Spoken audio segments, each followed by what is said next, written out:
Welcome to The Face of Pro-Life. Our show explores all the areas that involve the pro-life movement, and we try to stay current, and we have some news-breaking information about the legislation in Connecticut that involves pro-life legislation, or not pro-life legislation, but legislation that was working against pro-life rights that we value very highly. We have tonight someone who has been active in the legislature in Right to Life, Bill O'Brien, and he's going to tell us about all the action that took place in the last few months. And we're really excited to hear about what happened in Connecticut because pro-life came out ahead. Thank you, Bill. Well, glad to be here again. Thank you. Thank you for everything that you do in pro-life, because I know it was a really hard legislative session, this legislature. But All right. Not sure we came out ahead, but we didn't come out behind. well, we came out ahead. We didn't lose because anything. It was a death spiral. Yeah. It had the legislation 770 been enacted. Right. Mm-hmm. So tell us everything about it. Right. Well, House Bill HB 7070, that was basically an attack on the pregnancy centers in the state. There's about 25 or so pregnancy centers around, throughout the state, working very hard to help women who decide either that they want to keep their child right from the beginning, or who are turned around right at the last minute at the abortion clinic and decide to keep their child, and they're sent to a pregnancy center.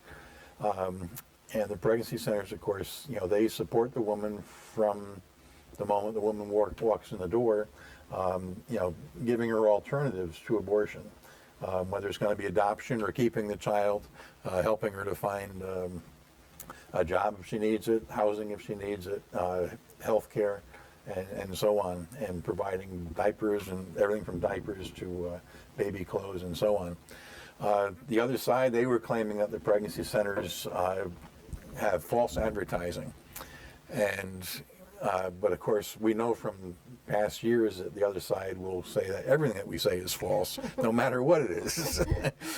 And they're the ones that pretty much lie through their teeth. As if anyone saw the recent movie, Unplanned, with Abby Johnson, who was a former Planned Parenthood clinic director. She said that she basically was lying every day, but they wouldn't include the abortion clinics in this bill this year. That's what the compromise proposed by the pregnancy centers was, that if you're going to come after us, include the abortion clinics, and they wouldn't do that. And that was probably their downfall. I think it was a lot of lobbying by all the people associated with the pregnancy centers, which is probably thousands of people throughout the state. People contribute through baby bottle drives at many scores of churches. They put in their pennies and dollars and so on to support the pregnancy centers. So you got thousands, tens of thousands probably of people who are supporting these pregnancy centers throughout the state. And so I think it was part lobbying on their part, and also the bill did pass the House of Representatives, which was scary because then it only had to go through the Senate and then be signed by the governor. But for some reason it came to a screeching halt after passing the House, and it didn't even come up in the Senate for a vote. Which is pretty amazing, isn't it? I mean, it is, yeah. There must be some story behind all that. We don't really know it at this time, or they're not going to reveal it. But were they bluffing all along, or did they were the forces were so great of the people responding at the hearings and writing and emailing and calling? I mean, what really turned it around? Well, there was a good turnout by pro-life people at the hearing way back in, I guess, February or so. Went on till I think 1 in the morning, even maybe later. That if that was it, that would have stopped them from coming up in the House, but it still passed the House. I think there are maybe two factors that stopped it in the Senate, and one is that, again, there's about 25 pregnancy centers and there's 151 state legislators in the House of Representatives, so there's only one pregnancy center in every 5 districts, or even less than that. So if you don't have a pregnancy center in your own district, then, well, why worry about it so much? But the senators, only 36 senators, and there's 25 pregnancy centers, so at least more than 2/3 of the senators have a pregnancy center in their district. So that could be part of it, that there was a lot of political pressure on them, and felt. Now it didn't always happen. The Democrats in the Senate, from the big cities, they were probably the ones that were probably as much gung-ho for this bill. So we couldn't count on all of them, but some other senators, I'm sure Democrats as well, might have been reluctant to go for it.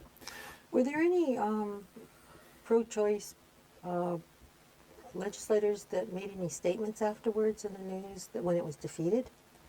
Has it been quiet? 'Cause I haven't really saw anything. I haven't seen anything from the other side much on that. Obviously, there's a year-end scorecard by a lot of different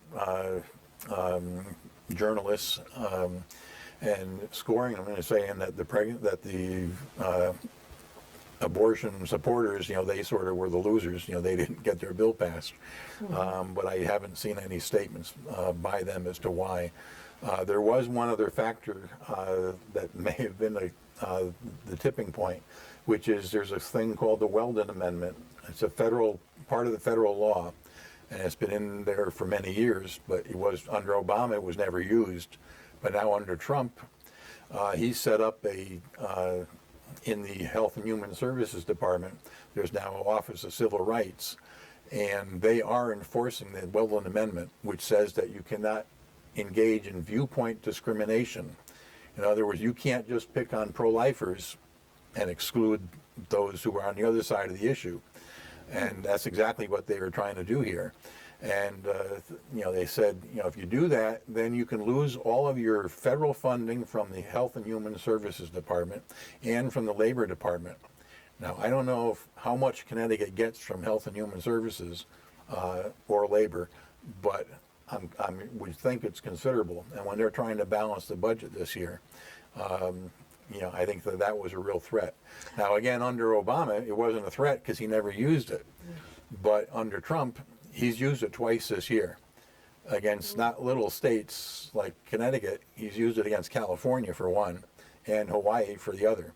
And so they did not lose their federal funds because they said, okay, we won't discriminate based on viewpoint.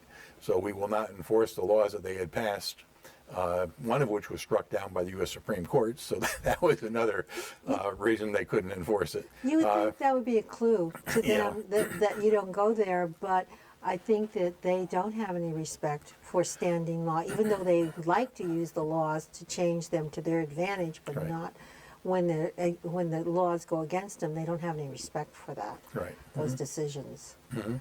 So anyway, the Trump administration, they said, okay, you can keep your federal funding. However, we're going to make you pay for the pregnancy center's legal fees. So that was something like close to $400,000 California had to pay the pregnancy centers. And in Hawaii, they had to pay, I think it was maybe $50,000 or $60,000 to reimburse the pregnancy centers. So I think the original intent of this bill was that they were going to not only come after the pregnancy centers and force them to use their funds to defend themselves legally, and maybe put them out of business. But then, if the Trump administration is going to require them to reimburse them because the state's going to lose, they didn't want to be in the embarrassing position of, number one, losing to the Trump administration and then having to hand over money to the pregnancy centers. That was the opposite, exactly opposite of what they wanted to do with this bill. And that is only fair because when it goes the other way, they're looking for pro-lifers to pay. In the case of Planned Parenthood, wants a pro-lifer to pay for what? For exposing the truth about the baby parts, that they were the harvesting of baby parts? I mean, that's okay in their eyes, but when it goes the other way, I hope that's going to be challenged. The other one that I'm talking about, the one that's in California David about Lyon's yes. case, yeah. Is it going to be challenged? Do you know or he's going to have to pay the fine of what is it, $340,000 or something like that? It's a hefty amount. Yeah. The fact that pregnancy crisis centers operate as nonprofits and they don't make money and that they give everything away, that the onus of having to defend yourself about simply being a charity, simply about being open to helping people, that it's a tremendous burden for these laws to be passed that could cause, and then they have to defend themselves. Right. And it's really, I don't think in history there's ever been a time in which you take a nonprofit that was totally charitable, doing no harm to anyone, that would be constantly having to be challenged in court and pay legal fees. Right. Mm-hmm. And they're not cheap. I mean, a lawyer is just an extraordinary amount of money. Even if you're just doing a common type of defense, it can go into, $50,000. It doesn't even have to be involved cases. And they are trying to bankrupt. They're bullying the pregnancy crisis centers. That's what they're doing. Right. It's not enough for them to have abortion legal. They want to stop women from getting the help that they need if they're not going to have an abortion. They exceed the boundaries of respect, for the issue of we can never accept abortion, but it is legal, and they want to deny those who wish to save life the right to do that. It's an extraordinary time to be living in historically. Mm-hmm. Not that you cannot choose the time you live in. After we're talking about births and obviously the time that we're born into, Well, I think it's going to be interesting in the election next year for the state legislature now that the House did vote on this bill, and obviously a lot of Democrats, I don't know if any Republicans voted for it, but they're going to have to defend themselves in the election next year and say, okay, why did you vote for this bill and try to deprive pregnant women of free diapers and baby clothes? And I wouldn't want to have to defend that, but that's exactly what they did. Well, pregnancy centers offer free ultrasounds, a lot, some of them, not all of them, but some do. And whereas you go to Planned Parenthood, you got to pay for that. Well, I mean, you're not going to be doing ultrasounds other than maybe once or twice. You shouldn't be doing ultrasounds more than once or twice during a pregnancy, unless Right. it requires it because of the health of the mother, and some sort of problem is occurring in the pregnancy. But clothing and diapers and cribs are very, very, very expensive and needed to someone who has no income, low income, in tough straits. My experience is when you've given somebody who's had the most difficult pregnancy a wonderful crib, and they are so happy. Nothing makes a parent feel better than to know that they're prepared to take care of their child. And that's what the pregnancy crisis centers do. They lift the burden that somebody who's in a tremendous stress and needs joy in their life, when you're helping them out. So it's almost as though the Grinch that stole Christmas when I hear how these legislators were trying to destroy the pregnancy crisis centers. And women do depend on those diapers, even though they shouldn't, because they should get their life together, organized. They don't. And they depend on crisis pregnancy centers coming through for them in a big way. And I don't think the state legislators even gave that a thought. It seemed as though they were totally callous about what would happen to those women. And that's very disturbing. And in this election, that should be brought out. You care about women, this is the way you treat women. You care about children, this is the way you treat children. Irregardless. Politicians used to be known for going around kissing babies, and Right. now they're stealing their free diapers.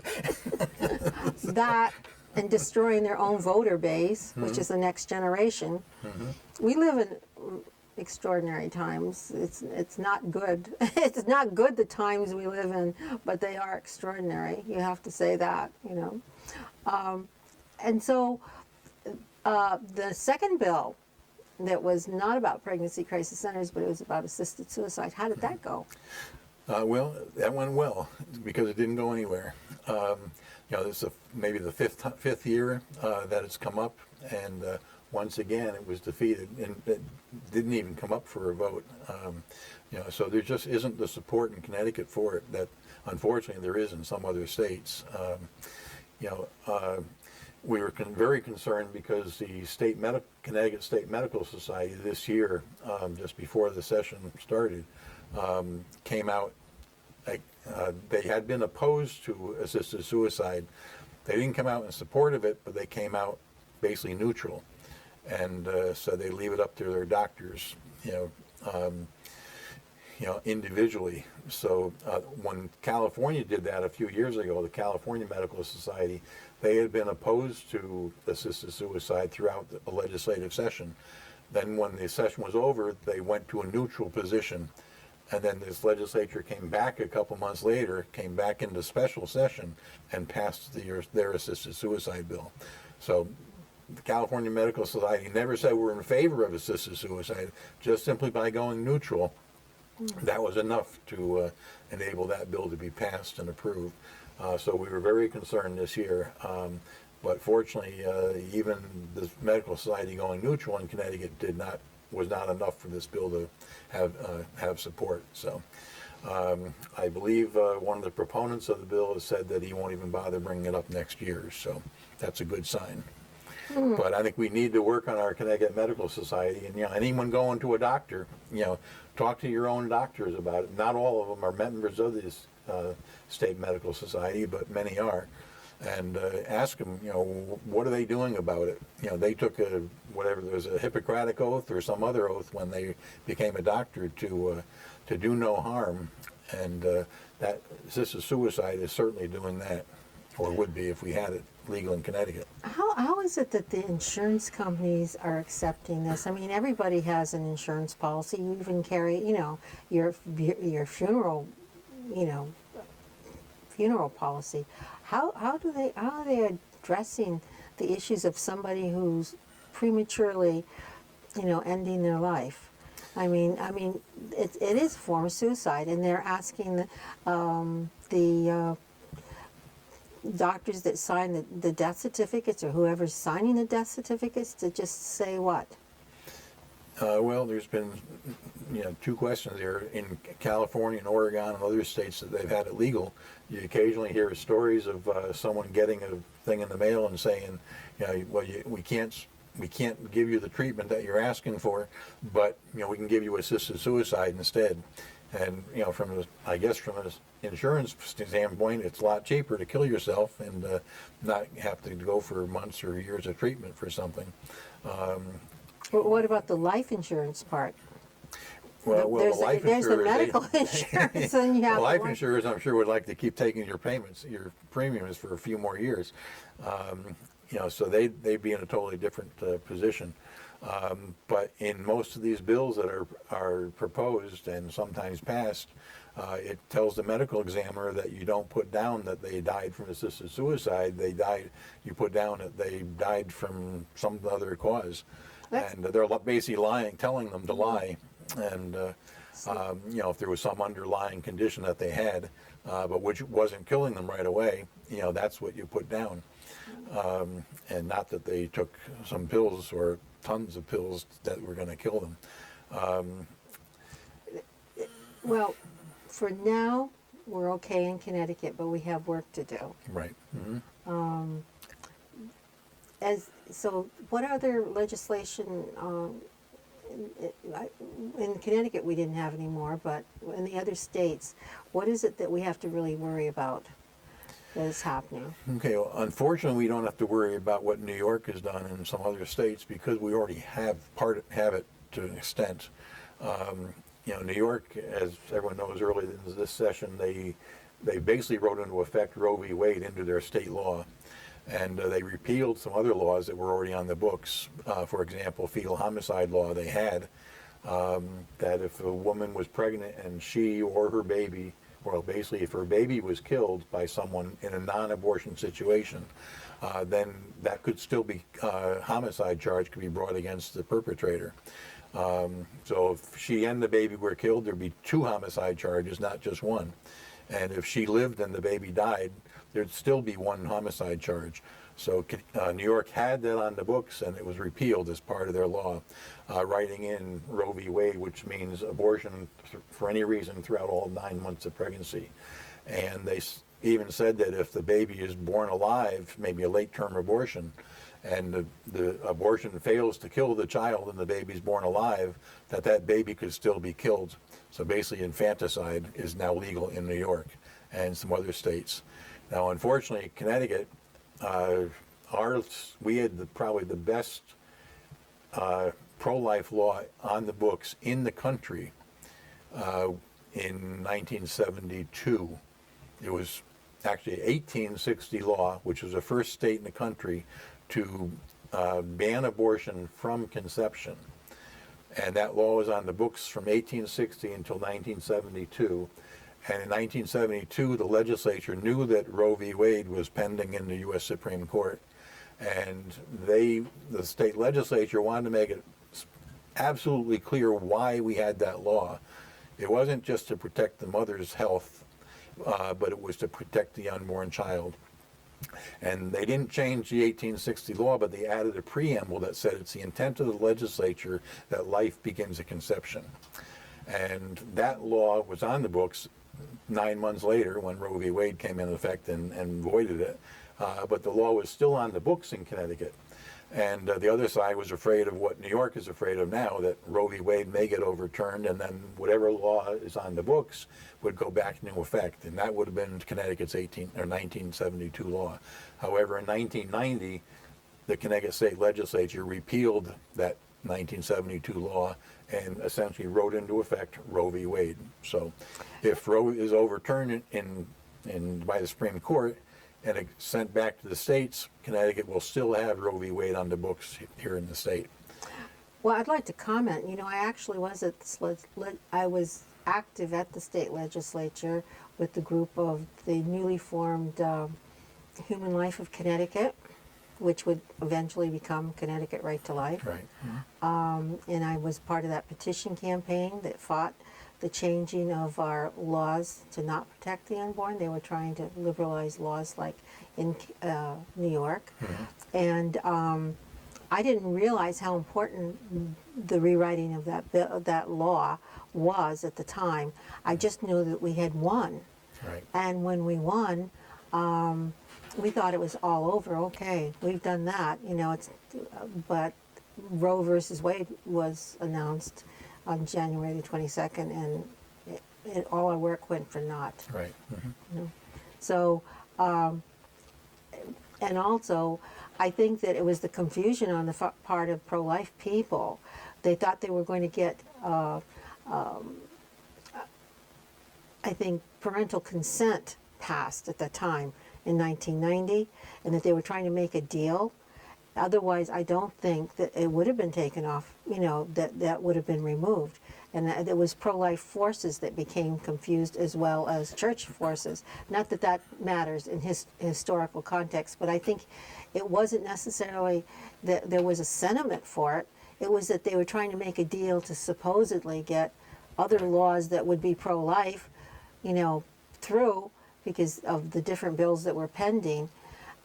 Even I was surprised when I was looking at the legislative docket. It said something about parental consent in the state of Connecticut. I'm saying I didn't hear it come up this year. This year? Yeah. But it was on the docket, wasn't it? Or somebody submitted it? A parental consent or parental notification bill was introduced this year, you're right, but it didn't come up for a hearing or anything. Why didn't that happen? You can't force it out. I mean, I don't want to, you know, jump all over issues, but Yeah, it just didn't have the support. Of even pro-life. Well, yeah, I mean, pro-lifers, I think, were very concerned about that other bill, and you know, which could have, you know, put them out of business. So I think they were more concerned about that this year. Okay. And you know, we knew we didn't have the support for the other bill, for the parental notification. Well, there was accomplishing a great deal to defeat the pregnancy crisis restrictions. So we're really grateful that for all the hard work that both Connecticut Right to Life and the Family Institute of Connecticut did. And the Catholic Conference. They have a new director this year, and I think they did a They're good more job. they're more active than other dioceses. You know. Well, it's the Yeah. Catholic Congress for all the Well, dioceses. is that what they're Yeah. what they come together as? Right. Mhm. Okay. I would, you know, I'm a little concerned about the lack of advertisement of these bills coming up. I mean, it was advertised, or the articles that were written in the newspaper were all seems to have been from the proponents of this bill. Not you know, they didn't really give the pregnancy crisis centers good coverage, Right. you know, of what they really did. But we're really grateful for you coming on the show and telling us and keeping us up on everything. And it's a relief to know that in this legislative session, we don't, you know, we won. You know, Well, we fought them to a draw anyway. yeah. Well, you know, it's very hard for you to ask the clients who get all the benefits of these pregnancy crisis centers to turn out. We're very concerned about, you know, I think most of them are very concerned about confidentiality. And so it's not like you can just go and recruit people to come give their personal stories. And so it's a delicate balance about how you can prove how important your services are. Right. You know, but in closing, is there something that is, you know, I think we have, what, another minute or something? You know, I think pregnancy centers, I know, you know, I've been encouraging them at least, you know, to invite their state legislators in to see their pregnancy center. And when they see a whole room full of baby clothes and diapers and furniture and things, I think that makes an impression on them. That's And a invite very them good to idea. invite them to your banquet, your fundraising banquet, your annual fundraising banquet. And if they see 100 people, and I've been to some where there were 300 or 500 people, you know, there, then they think, wow, you know, this is this has some support. This is where the voters are. Well, we'd like to thank you for tuning in to The Face of Pro-Life, and we'd like you to tune again and hear more about all the things that are happening in the state and in the nation. Thank you again for tuning in.